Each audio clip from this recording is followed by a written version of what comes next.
सुप्रभात बहनों।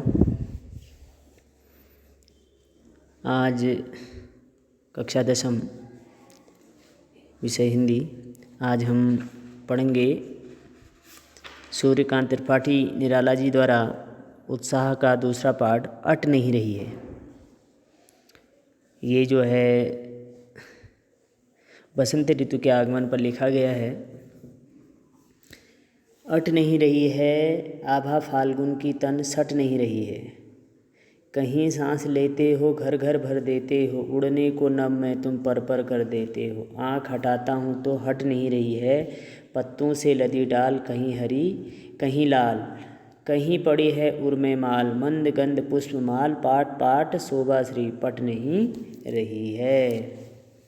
कवि यहाँ पे कह रहे हैं, कवि फाल्गुन ऋतु का वर्णन करते हुए कह रहे हैं कि प्रकृति में जो फाल्गुन की सुंदरता है वह तन में समा नहीं पा रही है। कहने का आशय यह है कि बसंत ऋतु में फाल्गुन की जो ऋतु है उसकी जो सुंदरता है, प्रकृति की जो सुंदरता है बहुत अधिक सुंदर दिखाई दे रही है।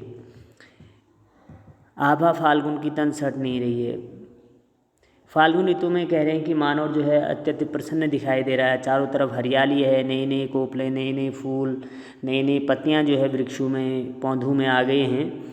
तो कह रहे हैं कि फाल्गुन ऋतु का वर्णन करते हुए कवि कह रहा है कि प्रकृति में फाल्गुन की जो सुंदरता है वह तन में समा नहीं पा रही है। फाल्गुन ऋतु में मानव अत्यधिक सुंदर दिखाई दे रहा है और इस प्रसन्नता रूपी आनंद रूपी वातावरण में कहीं सांस लेते हो घर घर भर देते हो, उड़ने को नभ में तुम पर पर कर देते हो। कह रहे हैं कि वह मनुष्य इतना प्रसन्न दिखाई दे रहा है कि प्रसन्नता रूपी श्वास से संपूर्ण वातावरण सुवासित कर देता है। अर्थात चारों तरफ आनंद ही आनंद दिखाई दे रहा है। उड़ने को नभ में तुम पर पर कर देते हो। मानव मन इतना फाल्गुन की ऋतु में प्रसन्न है कि उसे लगता है कि इस ऋतु में वह उड़ने लगे और उड़कर सारी प्रकृति का आनंद ले ले। आँख हटाता हूँ तो हट नहीं रही है।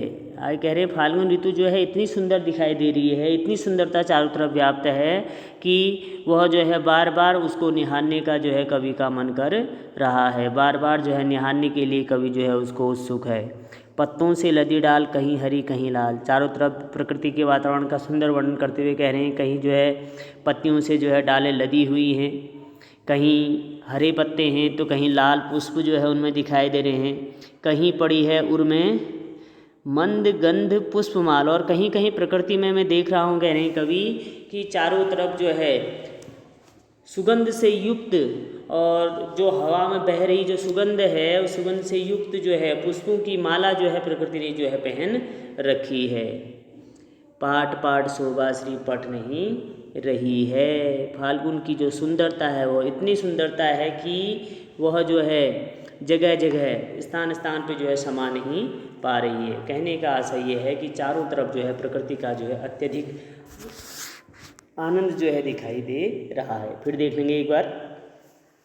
अट नहीं रही है आभा फाल्गुन की तन सट नहीं रही है। कवि कह रहे हैं कि फाल्गुन ऋतु का वर्णन करते हुए कवि कह रहे हैं कि प्रकृति की जो सुंदरता है वह फाल्गुन ऋतु में समा नहीं पा रही है। कहीं सांस लेते हो घर घर कर देते हो, उड़ने को नभ में तुम पर पर कर देते हो। कह रहे हैं कि फाल्गुन ऋतु में मनुष्य अत्यधिक सुंदर दिखाई दे रहा है और वह प्रसन्नता रूपी श्वास को संपूर्ण वातावरण में सुवासित कर देता है। अर्थात वह अत्यधिक आनंदित होता है और मानव मन फाल्गुन की ऋतु में उड़ने की इच्छा प्रकट करने लगता है। अर्थात वह इतना आनंदित हो जाता है कि उसकी इच्छा होती है कि अगर उसके पास पक्षियों की तरह पंख होते तो आज वो सारे प्रकृति का निहार करके उसको वास्तविक आनंद को महसूस करता।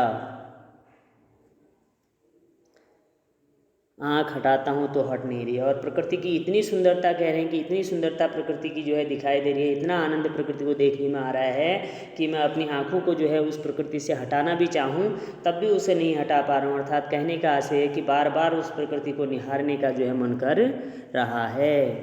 पत्तों से लदी डाल कहीं हरी कहीं लाल। कभी कह रहे हैं कि मैं देख रहा हूँ कि जो डालें हैं वो हरे हरे पत्तों से जो है लदी हुई हैं और कहीं कहीं पे जो है रंग बिरंगी पुष्पों से जो है जो डालें हैं वो जो है सुशोभित हो रही हैं। कहीं पड़ी है उर में मंद गंध पुष्पमाला, और कहीं कहीं जो है मैं देख रहा हूँ या महसूस कर रहा हूँ कि हवा में सुगंध युक्त जो है वायु बह रही है और चारों तरफ जो है सुगंध से युक्त जो है फूल जो है खिले हुए हैं। पाट पाट शोभा श्री पट नहीं रही है। इसलिए कह रहे हैं जगह जगह पे जो है इतनी सुंदरता है फाल्गुन ऋतु में, बसंत ऋतु में, कि वह जो है प्रकृति में जो है समा नहीं पा रही है।